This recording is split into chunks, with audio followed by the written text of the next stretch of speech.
Kashmir news में एक बार फिर आपका खैर मकदम है। कोविड की तीसरी लहर हिंदुस्तान में तकरीबन पहुंच चुकी है। जम्मू कश्मीर में भी हर गुजरते दिन के साथ कोविड के केसेस बढ़ने लगे हैं। कारोबार और सयाहत के शोबे से वाबस्ता लोग खास तौर पर परेशान हैं क्योंकि उन्हें लॉकडाउन का खदशा है। पेश है ये रिपोर्ट। ओमिक्रॉन और डेल्टा वायरस का इम्तिजाज अब पूरी दुनिया को अपनी लपेट में ले रहा है, जबकि हिंदुस्तान की बहुत सी रियासतों में हर गुजरते दिन के साथ कोविड केसेस में जबरदस्त इजाफा देखने में आ रहा है। अगरचे जम्मू कश्मीर में कोविड केसेस कम तादाद में आ रहे हैं, लेकिन आने वाले दिनों में यूटी के तीसरी लहर की गिरफ्त में आने के ज्यादा इम्कानात हैं।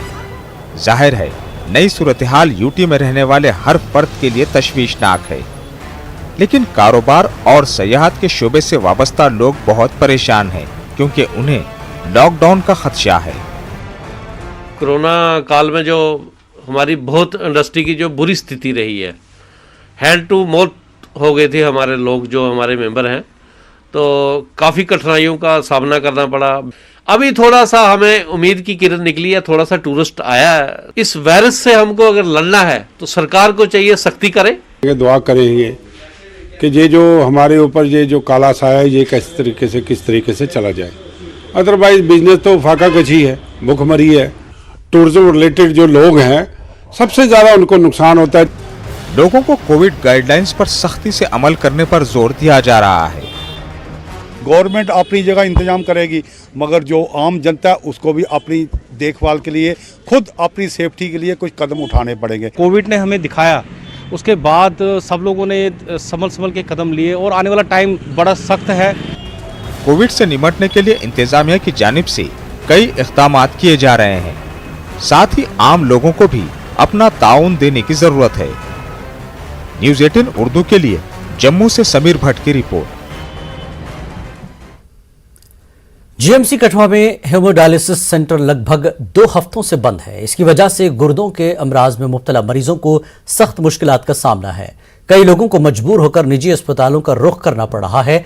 लोगों का कहना है कि जीएमसी कठुआ की इंतजामिया की लापरवाही से कई अफराद जिंदगी और मौत की कशमकश में हैं।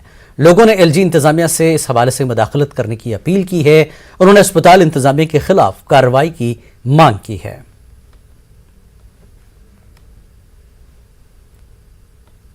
डायलिस भी जरा सानू कराना पौंदा क्योंकि सानू जीना पवा दा कि असीं मरना वा ते डायलिस हाल जरा कि हॉस्पिटल बंद करना पौंदा।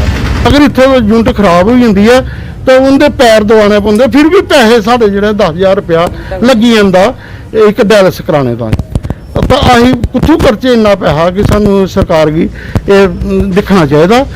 2-2 घंटे रोना पौंदा, उत्थे रोना पौंदा, पैर बंदने पौंदे उस सफाई दे पे असेंगी बिना साड़ी रिपोर्ट्स दे, बिना डॉक्यूमेंटेशन दा असें लंघन दे भाई। मेरी ये रिक्वेस्ट है जी सुन पर्सनली पेन लैन और इस सेंटर की इस तरीके चला जियां प्राइवेट डायलिसिस यूनिट चला रहे जिससे कई मशीन खराब होंगी। भदरवा में सफाई कर्मचारी सड़कों पर बैठकर हुकूमत से अपना हक मांग रहे हैं।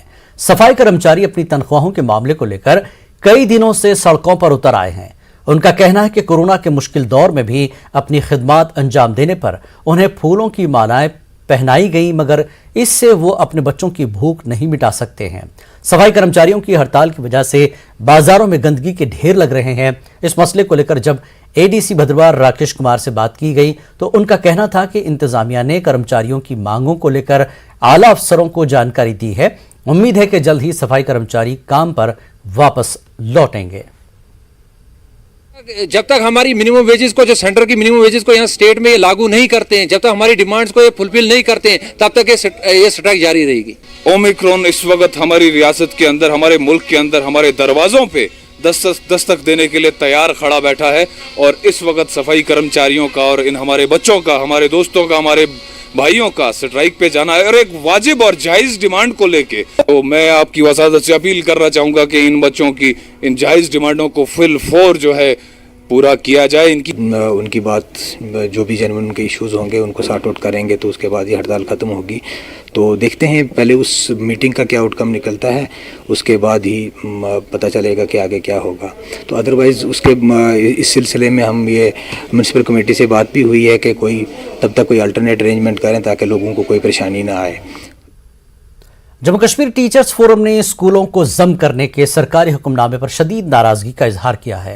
फोरम के वफद ने न्यूज़ 18 उर्दू को बताया कि एक तरफ अगर वो सरकारी स्कूलों में तलबा की तादाद बढ़ाने में लगे हैं, ऐसे में सरकार के इस तरह के फरमान असातिज़ा की हौसला शिकनी करते हैं। फोरम के जनरल सेक्रेटरी अरसलान हबीब ने बताया कि रैशनलाइजिंग के अमल का वो खैर मकदम करते हैं, लेकिन स्कूल बंद करना उन्हें कबूल नहीं।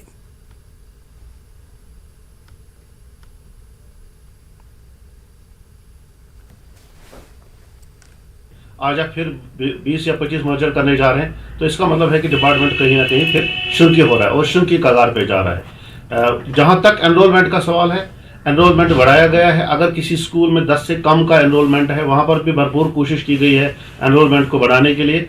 हम कतई ये नहीं चाहते हैं कि मर्जर हो जाए, हम चाहते हैं कि रैशनलाइजेशन हो जाए, और कई सालों से हम ये सुन रहे हैं कि रैशनलाइजेशन हो जाए, होनी भी चाहिए, क्योंकि दूर दराज इलाकों में या जहाँ पे अभी कनेक्टिविटी, रोड कनेक्टिविटी नहीं है, वहाँ पे लोग नहीं जाते हैं, उनके लिए स्टाफ मैसर होना चाहिए। हम रैशनलाइजेशन को सेकंड करते हैं और हम चाहते हैं कि रैशनलाइजेशन अच्छे तरीके से हो, ताकि हर एक स्कूल में टीचर पीपल रेशियो जो बराबर आ जाए, लेकिन मर्जर के नाम पर रैशनलाइजेशन ना हो जाए।